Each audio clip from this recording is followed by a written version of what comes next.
Hey, everybody, the GH report is back. You wanted it, you needed it. We're going to give it to you next. You're tuning into the destination for TV superfan discussion, AfterBuzz TV. And now, let the buzz begin. Look at this. Finally, Yes. back. It's only taken weeks, but we've done it. Ladies and gentlemen, the GH report is back in the house. Yeah, the house, the studio, whatever. Wherever we're dwelling right now, we are back. So, ladies and gentlemen, thanks for joining us again. We know we're off for a few weeks, but we are back. We had a little impromptu scheduling and the Labor Day vacation, but don't worry. We're here just mainly just setting the stage for the triumphant return of James Lott Jr. for his farewell final episodes there. Yeah. Lacretia's already trying to choke back the emotions there. Yeah. Of course, folks, we get together every single week when we are here to break down all the latest happenings in Port Charles. I'm one of your hosts, Frank Moran. You can follow me on Twitter and Instagram at HappyGoJackie. And I'm Lacretia Lyon, guys. You can always find me at LACRETIALYON anywhere on the internet, since there is only one. And, of course, Papa Bear, James Lott Jr. You can always find him on all over social media at James Lott Jr., where all James Lott Jr.'s are sold. Definitely. Look at that. And as we mentioned, he'll be back here next week and the following week, which happens to be the 2-year anniversary of the GH report. Yes. And the farewell, the temporary swan song, I'm going to say that, of James Lott Jr. to the GH report. Yeah, I feel like James is going to be like, my favorite. I've been to a farewell tour for Nine Inch Nails. I've been to a farewell tour for Black Sabbath. And then I've also seen them after those. So That's true. That's what I'm thinking. There you go. We're not going to let James Lott Jr. get away that easily. I know he's going to miss us. So he's going to and miss all of you. So he's going to want to come back, of course. But in the meantime, folks, if you want to keep up to date with us or whatever's happening, you can like us on Facebook. Sure, give us a like on Facebook. You can give us 5 stars on iTunes, subscribe to the YouTube channel as well. Give us a thumbs up while you're there. And, of course, as always, the best way to let your feelings be known on the show is to hop in the chat. Lacretia's got her computer up and running, which means that chat is up and running. So feel free to jump in and share your thoughts about General Hospital in general or this week's happenings in particular. So, Lacretia, started off. It was a little pre-show ramble there. It's like, all in all, not a bad week. Faint praise for the GH report, but we'll take it nonetheless. Yeah, that's the thing is, I felt like this week was much better than it had been the couple weeks. I felt like the Ava and Griffin stuff has been good from the get-go, and that's been sort of the saving grace because there's been a lot of Manlanders, which is, But this week we got more Valentine and Nina, them getting back together. We actually at least saw Maxie, even though she's part of that storyline. So I feel like, and Curtis and Jordan, I like that too. Yeah, I will. I will take what I can get on this. I find it frustrating though with these couples as they're trying to forge potential relationships. That it's GH seems to keep hitting that well where it's like we should get together. Oh, I can't. Man, it's just very frustrating that it's usually just like one person have to back out for some reason. And I'm like, can we come up with another reason why you can't be in a relationship? It's just like, I don't know, a little frustrating on that. But while we were away, though, let's just get out the stuff I know we're not going to really enjoy. Why don't we just talk about the Manlander stuff, of course. Never my favorite topic of conversation, but we're going to jump right into it. Right off the gate. Yeah, Manlanders and Batman and Harley Quinn are the things that Frank loves the most, guys. Please tweet him about both of these things. Save yourself the time and energy, folks. Do not watch Batman or Harley Quinn, the latest DC direct-to-video release. Oh, man, it's not good. But to hear more about that, why don't you watch our latest episode of Comic Book Exchange? Yes. Where I hijack an episode to vent my frustrations about it. A great time. If you like a good Frank rant, then that is like a 45-minute rant. Just about that. And I think we're going to change the format of the show after that. That's terrible. I think it should keep that way. So, of course, while we were away there, we had some comings and goings. Finally, Maxie figures out what the deal is with the Manlanders. It was about darn time there. So now we find out the happenings this week is that, of course, this whole big public appearance is happening, and Nathan's got to do it, or else Amy's going to lose all the advance money that she had. And she can't because she's already spent it on her brother. What do you think the chances are? How soon before we see the mysterious Chet come on campus? Yeah, I'm actually surprised we haven't seen any casting news or anything because it's coming. you can't talk about a character that much and not show them unless their name's Serena Baldwin, apparently. Yeah, it is interesting though. Yeah, because usually they give like kind of like a better sounding name, but like Chet. Ugh. Shit. I don't know. That's not like the coolest character that you want to see more about. Chet. Do you figure? I figure we have to at least see him once, especially since Amy says she's doing her best to move him back to Port Charles. Do you feel like? Could you see him becoming like kind of a reoccurring character, or is he basically just going to be kind of like pop up for one episode and then just disappear? I could see it being a potential recurring character and being involved with, unfortunately, if we don't get Dylan back, I could see that being a potential for Kiki. Yeah, as a character, because she's involved at the hospital now more regularly, and that being a patient or something. That's true. She's going to go through that accelerated medical school program. Yes, and to me, it's just that he would ideally be in their age group, I think, yeah. That's true. So by the time he actually does make it, it's so accelerated. I'm sure Kiki will have already made it through just at the right time that Chet shows up. I guess, that could be a way to get Epiphany involved some more. We haven't seen her in the longest time, so if she got involved in some kind of rehab or anything for this person as well. She did Sonny's rehab, so it would make sense.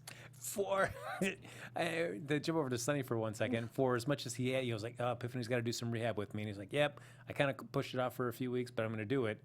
He's already at the boxing ring just punching away at a speed bag, so is there really a need for rehab at this point? No. It seems like he really skated by that. Yeah, I guess it's just like, oh, screw it. We got to have Sonny talk to Griffin in the boxing gym about his lady problems. Oh, yeah. So to tie up there with the Manlander stuff, of course, Amy says, I'm going to dedicate my next book to you. Yeah. Thanks. Who cares? I don't mean to be mean. Don't do it, please.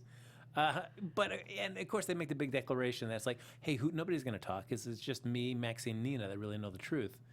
That's not going to last. Of course somebody's going to say something about it, and then when that happens, I'm going to feel very much like I feel about the nurses' ball in Port Charles, where who the hell outside, nobody would care about this event. No. Nobody would watch this, and yet everybody's going to be focused on this policeman that pretended he was the face of a gossip or a advice columnist.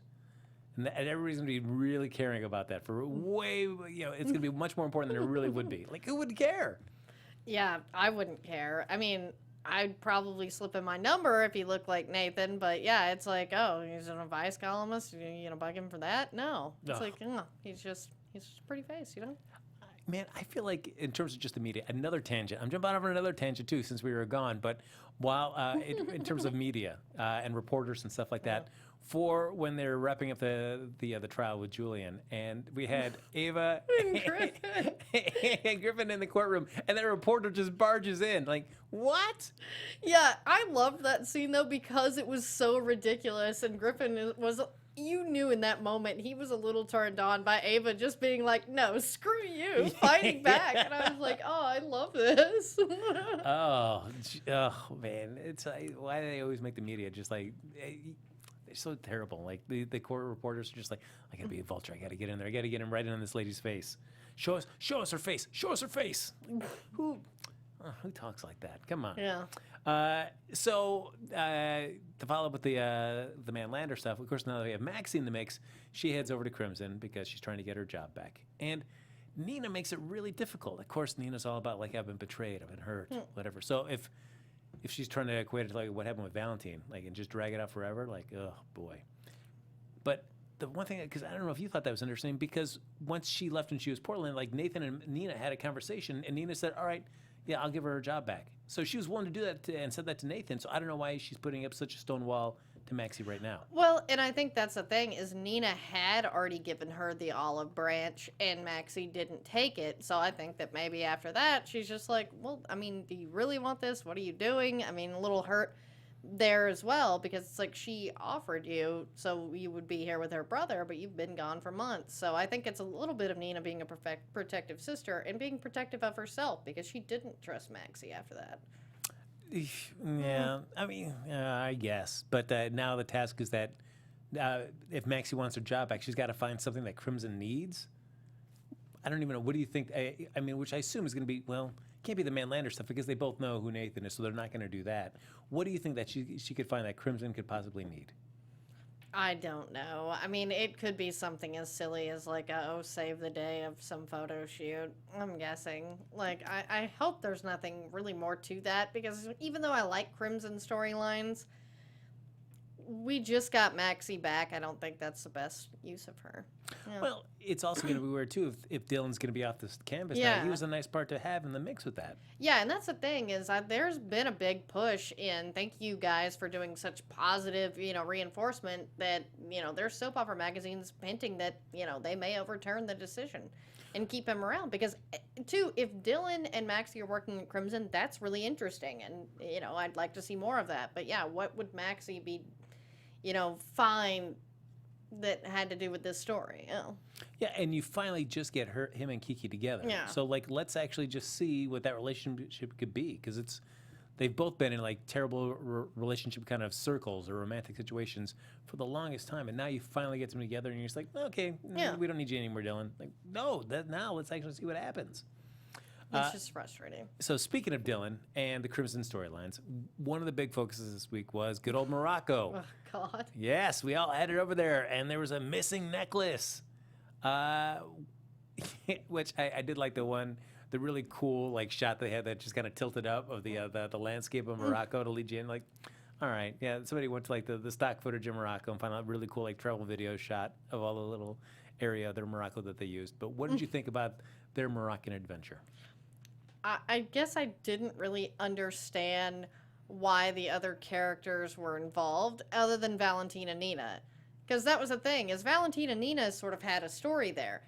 But the Nell Michael thing didn't really advance anything. Because Bobby's, revelation wound up not happening. Because that was me. I was like, what, are they going to have Nell kill Dylan?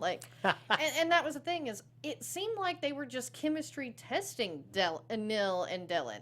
And that's all I really saw. And I'm like, what was the whole point of this? Yeah. Yeah, I mean, I don't know what the payoff is that's supposed to be. Is it supposed to showcase where it kind of dovetails into Anna's investigation, where it shows that Valentine has connections over Monte Carlo? So maybe that plays into him being able to get this necklace? And that was what I thought, is the Valentine and Nina part seemed to advance their story as a couple, as well as come into what Anna was investigating, him having, the jewels and possible connections there. So that all made sense.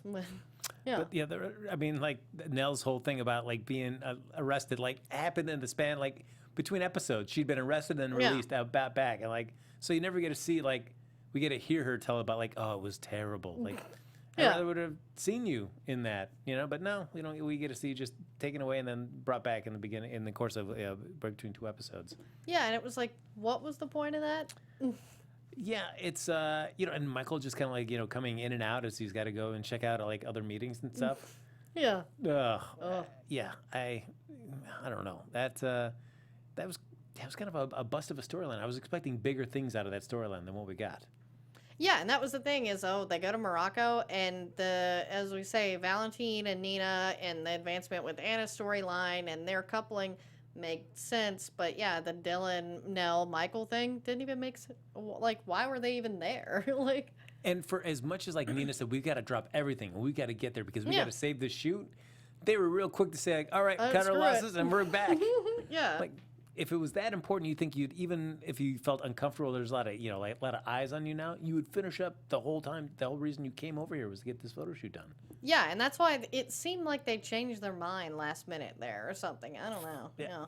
And so, of course, Dylan is taking pictures of Nell with the necklace on and stuff. I don't know if that gets the idea oh yeah, Nell should be a model now. Yeah, and that doesn't really make sense either. Now, I could see, that she does work at Crimson, but why? Her job was fine, her being Nina's assistant. Why make her a model? Yeah, the only reason I could surmise is that it gets her more public attention, and if there are people from her past that she really doesn't want to know about her, all of a sudden if you're being splashed all over the place, people are like, whoa, hold on, this is, Janelle from back in the day. I've got a beef to pick with her. Yeah, that's what I'm guessing, is they may be using this to bring back whoever that family is of her fiance, or man. Or they married. Yeah. So I guess we can just jump over right here to the Bobby and Carly stuff and the potential Black Widowness of Nell. Which we I did like that we ended the week there with like the creepy shot of them in bed and like Yeah. Nell like looking over at Michael. I know. Well, and two, it's just like y'all set that up kind of in the beginning about Nell, then you took it away. Now are you coming back around to it? I guess I don't really understand why. Yeah, it's like you dug such a deep hole for her, and then Yeah. you've almost climbed out, and then you're like, you know what, we should fall back in this hole again. Why Oh. not? It was great. Let's just fall back down. Yeah, I don't know where they're going to be going with the storyline, but it does seem like the idea like she doesn't want people from her past to find her. But it is refreshing to see Carly at least like kind of learn the error of her ways and knowing that I shouldn't meddle with Michael's life because every time I've done it, it's always gone terribly wrong. Yeah, I actually really liked Carly this week.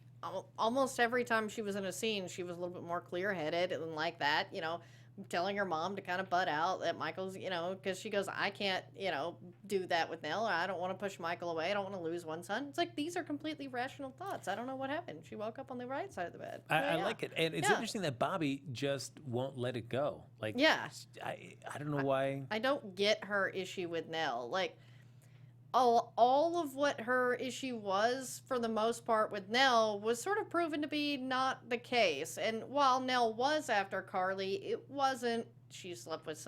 She didn't do a lot of those things that Bobby thought she did either. I mean, she's just never given up. And I don't know if it's the differences between like Bobby and Carly is that Bobby had it done to her. Yeah. And Carly is the one that did it. So so she could more sympathize, even though she didn't like it, why Nell made those moves that she did.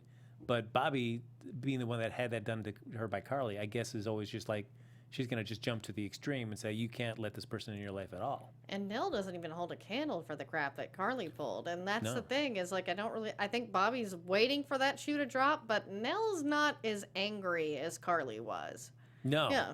And now, not at all. Like, she's like, oh, yeah, I feel really bad because that's not what was true, but, I had thought that my entire childhood, and even Carly has sort of, like, understood that now. I mean, they've come to a better place. So, at least in the history, Michael has never had really long-lasting relationships. Yeah. For whatever reason, whether people are killed, which has happened a couple times, or they just kind of break up. And they date. Somebody dates their brother. Yeah. What do you think the odds are? How much longer do you think Nell and Michael can last? It will be really sad if they have Michael break up with another girl and it be like a really bad ending, like they seem to be going here with Nell. And that's the thing is, poor Michael. This kid is screwed up. I'm hoping that this one lasts, but I just see them going a different direction now. Yeah, and it's just, I don't know. It's like he's been through so much. It's like let's give him a relationship that can kind of go the distance for a while. Yeah. I don't need to see, because I feel like any kind of breakup would only be temporary. Because Michael will do that. He will flare up and react really strongly, but then he always once he cools off, he starts kind of like, all right, I'm sorry, let's try to find a way that we can actually make this thing work. He did that with, it's like Sonny killed his biological father, and they're thick as thieves again now. So I feel Michael's a forgiving guy, obviously. Yeah, exactly. Other than Nell try to actually kill him, I don't know if there's anything that Nell could do that at least historically Michael couldn't see past and forgive her. I'd be curious to see what that is going to be. And two, we see on GH all the time, a lot of these people have tried to kill their significant others and they took them back. So, that might not even be it for Michael. Speaking of that, we do get a nice little scene here between Alexis and Diane. Always great to see Diane. Yeah, I love those scenes because they're so funny together. And Diane is a real friend to Alexis, and it's nice to see a mature female friendship like they have. Yeah. And I thought it was an interesting conversation where Diane was trying to differentiate the difference between Max and Julian. Yeah. To Alexis then, why Max is a much better person and Julian's been nothing but trouble for Alexis. Yeah, I really liked that. Did you buy her rationalization there? A little bit, yeah. Or do you feel like Julian is as bad as everybody paints him out to be? I don't think he is, and it's unfortunate that there was that period of time of writing where they were trying to make it seem that way, but outside of that little bit where he went down that road with Alexis, Julian was at least better than Sonny. Max is obviously a great guy. I don't think there's even in comparison, but when it comes to, say, Johnny Sakar or Sonny, or these people that would be similar to Julian's not the worst. Yeah, I feel like everything just hinges on that whole knife to the throat of Alexis. Yeah, and that's the thing is, honestly, that is the only thing that I would pull out and being like the worst thing Julian did. But outside of that, yes, he's killed people in mob violence or whatever. Like, you know, having Carlos, you know, go after Duke. But that was sort of a long-time rivalry that we saw many times with Sonny and Jason. That's why it's like, yes, we all love Duke. But if it wasn't Duke, would we really even care? Yeah. Very true. And Yeah. I feel like if you took away that knife to the throat, like it would be a much harder argument to make that Julian's not a really great guy. Exactly, because he left the mob because after Lucas was shot. Like, there was a real getting him out, and he did everything, you know, and he handed it over to Ava, and he only came back in to help Ava initially. Yeah. What I did like about that scene, though, between Alexis and Diane is that once Diane gets that phone call from Max and kind of walks over from the table, and Alexis gets a text from Sam, just takes off. Doesn't say goodbye, doesn't say anything to Diane, just walks off. Like, what? So poor Diane, like, comes back and says, wait, where'd she go? What happened? What's happening here? It's like, say goodbye to your friend, Alexis. Even like a wave, like, I gotta go. Nothing. Yeah. Just takes right off. Well, speaking of trying to leave the mob, Sonny is trying to leave the mob. You know, Carly wanted it. He's trying to give it to her. And we saw the repercussions of that. So, with a terrible scene. The Sam and Jason stuff. Killing me. Ugh, but and that stupid music. Oh, we'll get to that in just a moment. But we get the sequence where, of course, you know, Jason has been injured. Ugh. All right, I got to talk about this because that whole setup where Jason gets shot drove me crazy. Like, ugh. Sam as a character right now is just completely irritating me. I just get frustrated every time I see her on screen, just because that whole scene, like, she comes just barreling into a situation, just yelling, you know, really loud. It's just like, Sam, why is she being written like this? It's driving me crazy. But so Jason gets shot, and now everybody's like, you know, what should we do? What should we do? What should we do? And Sonny realizes that, you know what, I can't do this because everybody's going to be in danger. There's no way I could really lead the life of retirement. I'm too entrenched. I got to stick with it. I can't argue with him. I mean, he's been in this deep. It's, you know, it was unrealistic to think he could get out this easily. Yeah, and two, that was the thing. So what was the whole point of, oh, yeah, I'm going to get out, but I can't. You know, again, to bide time till Jason comes back. You know, Steve Burton, Jason. But, you know, it's so interesting, though, because the writers ultimately have to say on this, because they made it very easy for Julian to initially get out. He got out really super easy. Yeah. And there was no big whoop. Sonny, though, you know, nobody was trying to kill Julian the moment that he's like, you know what, I'm out of the mob. Nobody was around trying to, you know, kill him to make sure he wasn't coming back. It's because nobody really likes Julian. I do, but, like, that is the thing, is they're like, no one really liked him anyway. Yeah, all right, that's fine. You know, we'll let him go. Who cares? Sonny, though, we gotta take it off. Out of everybody that was in that room, were you anticipating that would be the one gentleman that was going to come back to take out Sonny? No. I honestly wish we'd had more of the Asian Triad story and had involved Brad. Oh, but yes. They're just, like, refusing to go back to that ever. I don't know why. So we get the sequence where Jason takes a bullet. Hot diggity dog. And I'm going to assume that it is because Billy Miller is, like, taking a vacation at the same time. Yeah, that's what I thought. Yeah. Because I know the people on Twitter are like, why aren't they showing his face? And I assume that it's got to be he's on vacation. Because why sit around and do coma shots if you don't need to? Take some vacation time and relax. Yeah. But yeah, it is awkward. It is awkwardly shot where it's just like his face is hidden behind the monitors and stuff. So you get to see Sam holding his hand and talking. Ugh, this when they double dipped in the same episode, it really came on strong with the Sam and Jason music. I was like, stop it. Stop it. It is so bad. Oh, my goodness. And there wasn't even that much of a gap between those scenes either. And they just came powering right in with that song. I'm like, oh, please, this song is the pits. We've got some stuff to figure out here in terms of what the deal is. It seems more and more people keep bringing up Jake Doe. Like, boy, you know, if we, like Carly saying in the chapel, she's talking like, if we go back and make different choices, and we never, he never got his memory back, and he's still Jake Doe, would he still be involved with this? A lot of people bringing this all up. Also, at the same time, we've got Franco kind of on looking at this photograph of like his imaginary friend. And, then we find out at the end of the week that, of course, we pulled up a young... It was great to see a young photo of young Steve Burton. Yes. With the sweet hair Yeah. as Jason Quartermaine back then. But then pulling out even a younger photo, and it looks exactly like the kid that his imaginary friend in Franco's picture. Yeah, and I really liked the way that this has come back around. And yes, it's similar to Tale of Two Todds, I think. But at the same time, involving Franco and going back in sort of him thinking about his childhood, because there were a lot of hints with Heather Weber and stuff that there were twins, but saying Franco was the twin. So maybe what she said was really true, and that, Jake Doe was, Jason's twin, and Franco's who he thought was an imaginary friend. Yeah, so, all right, so what do you think? Do you think it is the fact that Billy Miller and Steve Burton are the twins in this situation, and Franco is just like a buddy that just kind of grew up alongside of them? Yeah, and that's what I think is like Jake Doe, who Billy Miller will be playing, is the twin that was fed that he was Jason, which is why he got those memories back. Sort of similar with the Todd thing is what I feel like is going to happen. And that would explain why he did look like Steve Burton at that time. But yeah, and that, maybe he had some weird family situation, which is why he was in a picture with Franco, who also had one. Interesting, yeah. So, that's actually a different thing. Because I was not necessarily thinking that it was going to be, but it makes sense to have Billy Miller. Because if you think of the scene back at when Robin was helping him initially escape, for all our intents, even though we never saw his face, we would have thought it was Steve Burton in those scenes, even though he couldn't talk and stuff, whatever. So, yeah, I guess it makes sense that, if Billy Miller was that character, then it's just because he happens to be Jason's twin. I like that. Because to me, that seems like the easiest way to get around it, and two, because it is, it's been done before with the Tale of Two Todds.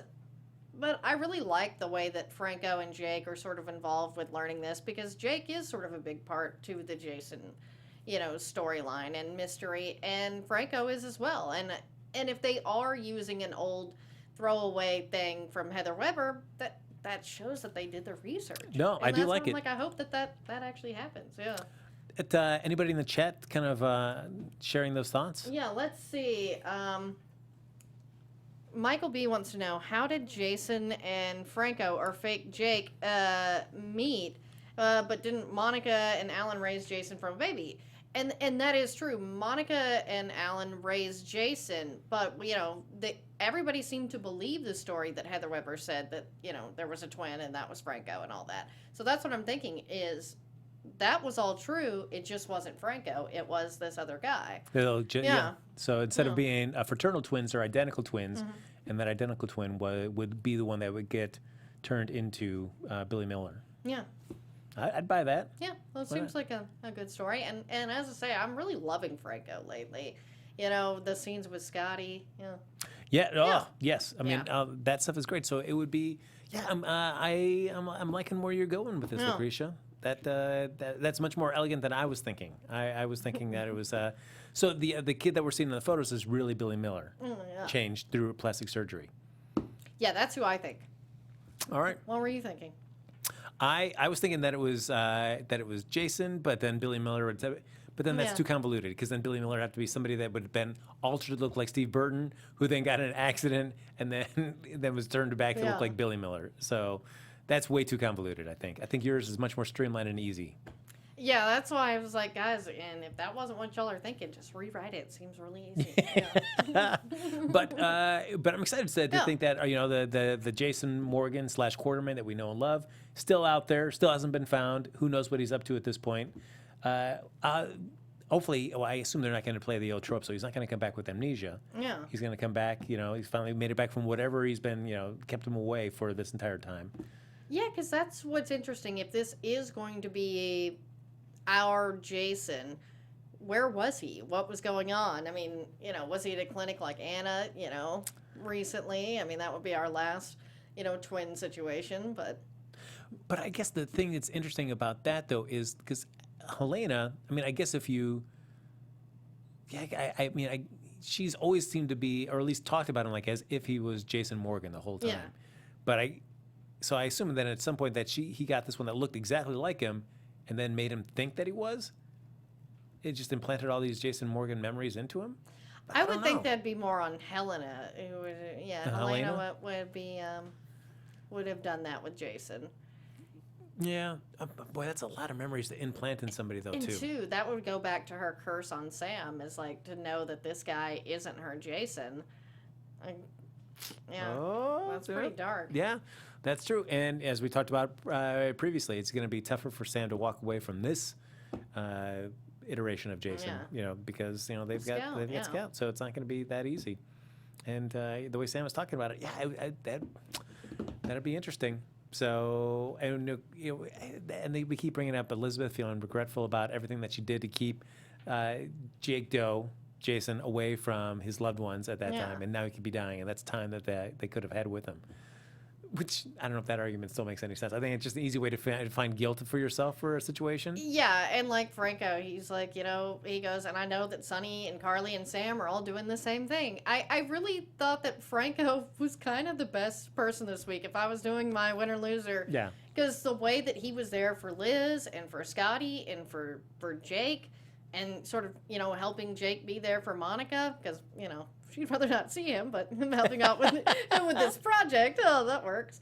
And that was the thing, is Franco was like the good guy this week, sort of actually just being there and helping everybody, and letting Liz, say these things, but also say, yep, and they're all saying the same thing too, because you all love Jason. And I'm like, that's so nice. Yeah. I mean, it's it even brought Michael back from Morocco early because, how much he cared about Jason. I liked that. I did like that, but for how little time he actually spent there, like Nell shows up, it's like, I gotta go. Let's get some food and relax. That was annoying, because that's the thing, is Michael is the most important person to Jason still. And that's the thing that has been missing with the Jake Doe. And that's why I hope when Steve Burton does come back, we go back to that, because their relationship is so sweet. I mean, Jason basically has been there for Michael his whole life, even when his parents weren't. Yeah, and he just so quick now, just now, Nell shows up and I gotta go. I gotta go get a little loving. Sorry, Grandma, can you watch him? It's like that was so cold. It's like, Bobby, will you stay and just let me know what's up? Oh, Bobby. Oh man. So, also relationship progression there. We were talking about Curtis and Jordan. Well, even before we get to Curtis and Jordan, we'll jump back to the whole reason that we had Curtis in Finn's hotel room to begin with, was that we got the whole big quest for Hayden. Gotta find Hayden. And it was nice to see Michael Easton and Finola Hughes back together. Kind of even working in a scene, even if, we can't get John McBain, at least we got them together in a scene, which was nice. Yeah, and I like them sort of working together and going to see Raymond Berlin, because I actually think that Raymond Berlin is interesting. I really hate that Hayden is gone and we don't get to see him, because he actually was trying to be helpful with as much as he could for Finn, to help with Hayden, but like the diamond. And so that's why I kind of wonder if he won't come back, even though that was sort of, he didn't have any information then, because he seems like a really interesting character. Yeah, it's it isn't, because he is interesting, but then he also doesn't really know. At least he pretends at least not to know much. No, yeah. So it's like everybody goes to visit him, and he never really has any solutions to offer them. No. Hayden goes and says I don't know. Hayden is we got to do is this, and then they come and I don't know. I wouldn't get involved in those kind of operations. All right, thanks, Raymond. I don't know why we came over here twice to see you.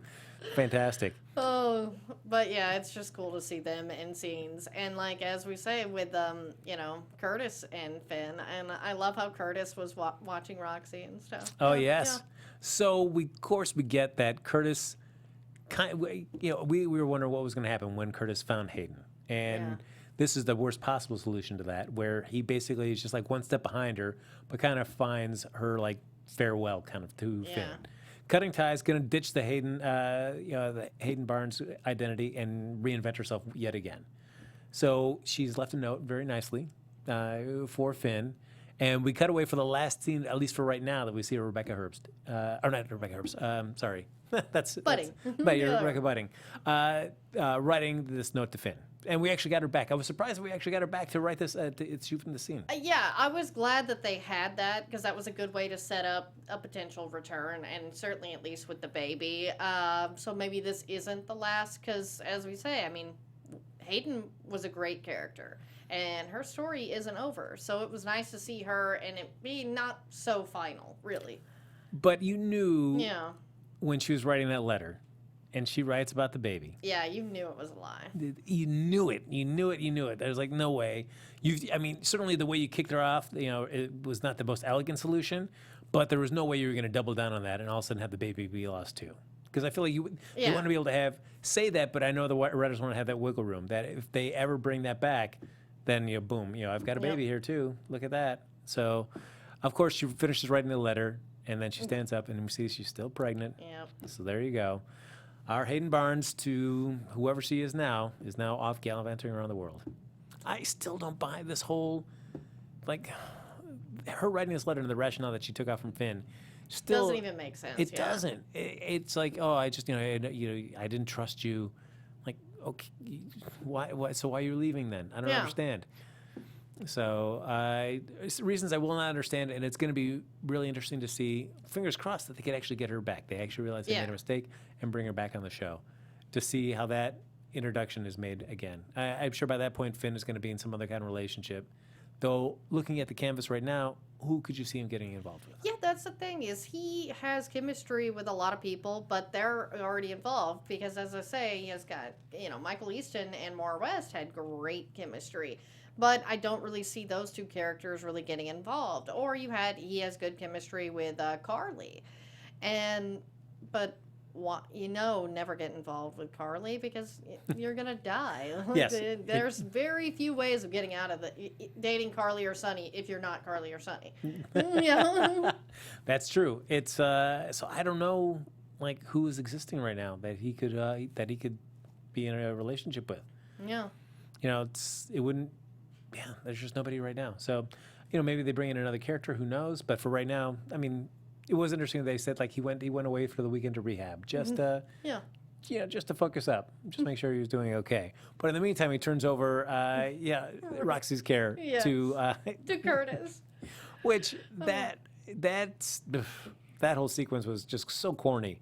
It was corny, but I didn't mind it because it was they're funny, and I like scenes where Jordan is happy and more less guarded as she can be a lot of times when she's in those cop scenes. And I'm like, oh, I like to see the more fun side. Yeah. It's just it's just the way it happened though. It's there was Curtis, you came in and you tried to feed Roxy, and Roxy took off, kind of bolted up your arm and out of the cage. But you've never opened the door. As long as you haven't opened the door, then Roxy's not outside this room. But of course, you needed a way for him to bump into Jordan, right there at that right moment. But I was like, oh, man, that was such a corny way for that to happen. But we see them make out, and then of course George's like, oh, we can't. Got to they wake up in the bed the next day. So, what I'm excited most about the storyline is that Stella's leaving. Yeah. See you, Stella. This is that's. Well, she did say she might stay now. Don't stay. No. Do not stay. This is the only thing that I really liked.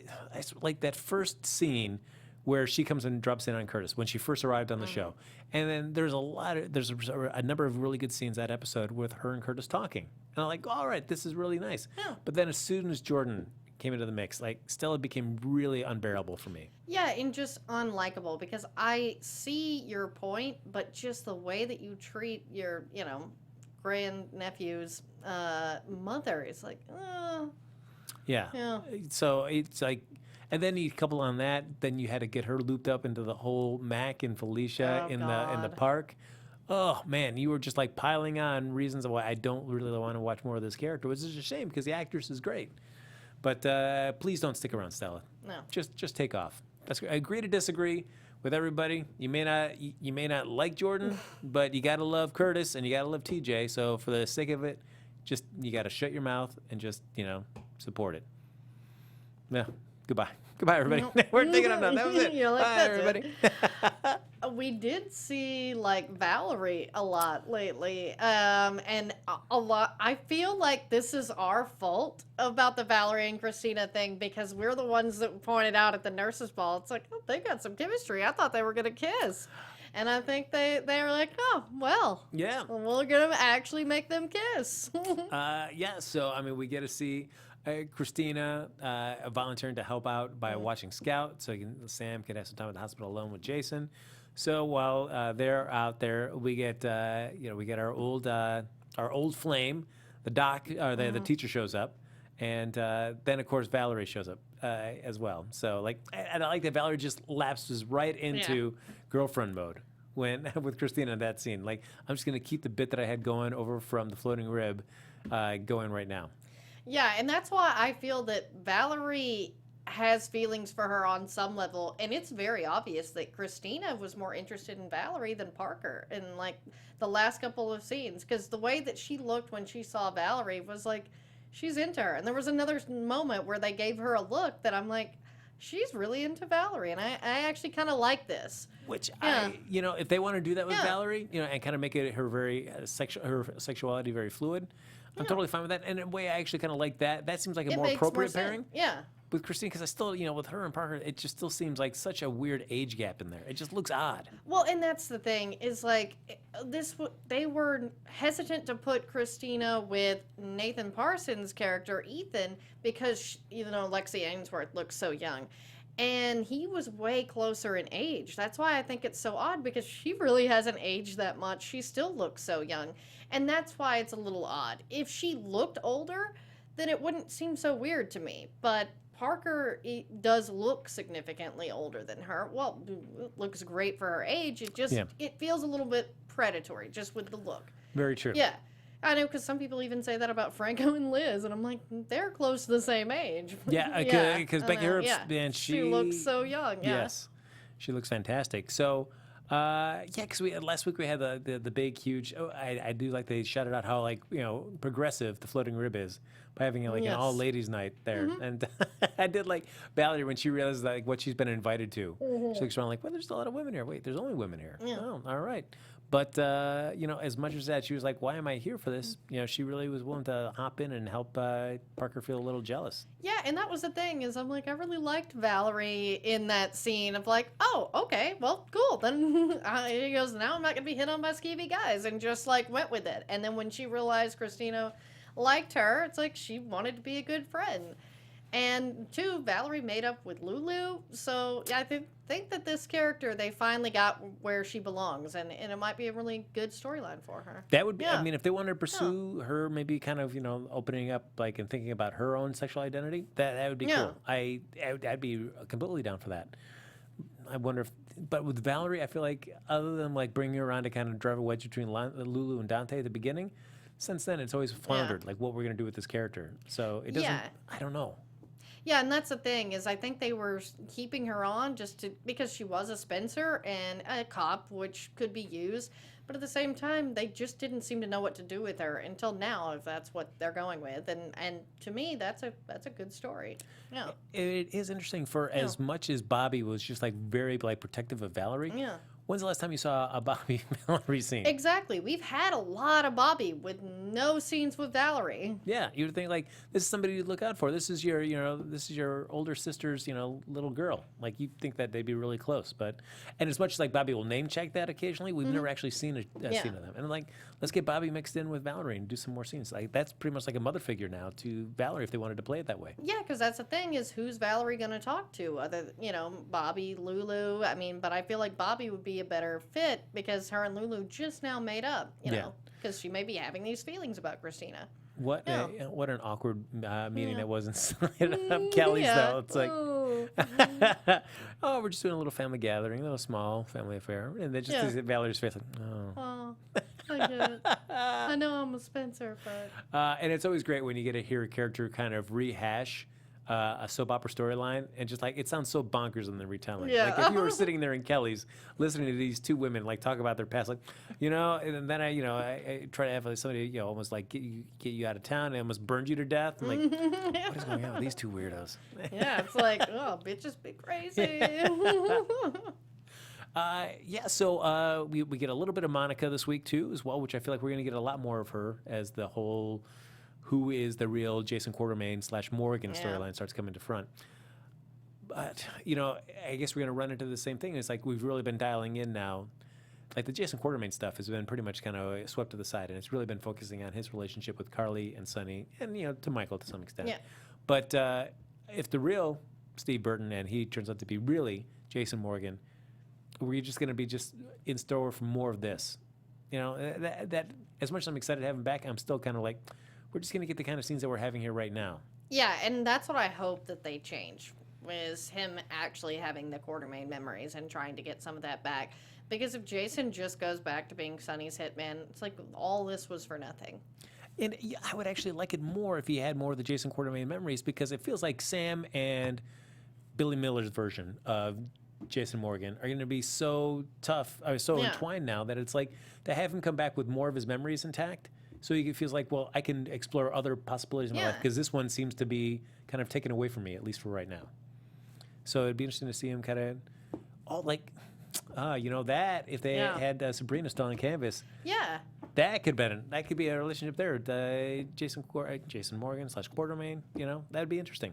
Yeah. Because I do like, it would be interesting if he had more of the Quartermaine memories to see, like, much like Ned did, kind of give up the Ashton name and embrace the Quartermaine mantle.